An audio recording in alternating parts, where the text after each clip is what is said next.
Hello বন্ধুরা, আমি এসে গেছি আমার একটি নতুন ভিডিও নিয়ে। আর এই ভিডিও বানাতে গিয়ে কিন্তু আমি খুব চমকে গেছি। কি দেখে চমকেছি চলুন জানাই। কাল রাত্রিরে ঘুমাতে খুব দেরি হয়েছিল, তাই ঘুমটাও খুব দেরিতেই ভেঙেছে।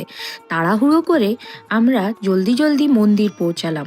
যেমনি মন্দির পৌঁছাই দেখি চারিদিকটা এত সুন্দর সাজানো, যেন মনে হচ্ছে মন্দির নয়, আমরা অন্য কোথাও ঘুরতে এসেছি। আমি আসলে 5 বছর পর এসেছি। 5 বছর আগে অন্য দেখে গেছিলাম, 5 বছর পরে এসে নিয়ে দেখি চারিদিকটা এত সুন্দর সাজানো গোছানো। চারিদিকে খুব সুন্দর ছোট ছোট স্টল, যেখানে মোবাইল রাখতে পারা যাচ্ছে ফ্রিতে, শুজ রাখতে পারা যাচ্ছে, এমনকি খাবার জলেরও খুব ভালো ব্যবস্থা।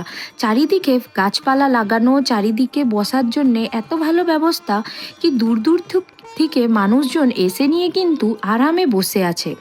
তাই দেখতে দেখতে আমরা দক্ষিণ দুয়ার হয়ে মন্দিরের ভিতরে ঢুকতে লাগলাম। যেমনি ঢুকলাম দেখি চারিদিকে কিন্তু ছোট ছোট মন্দিরগুলো বেশ সুন্দরভাবে আবার থেকে নতুনভাবে সাজানো হয়েছে। এই করতে করতে ঠাকুরের দর্শন করে বেরিয়ে নিয়ে আমার কিন্তু বেশ জোর খিদে পেয়ে গেছে। তাই চললাম খাবারের খোঁজে। আর কি খাবো আর কি পেলাম, এইটা সব থাকলো কিন্তু আমার আগের ভিডিওতে। আমার আগের ভিডিও দেখার জন্য কিন্তু আমার চ্যানেলটিকে সাবস্ক্রাইব, লাইক আর শেয়ার করতে ভুলবেন না।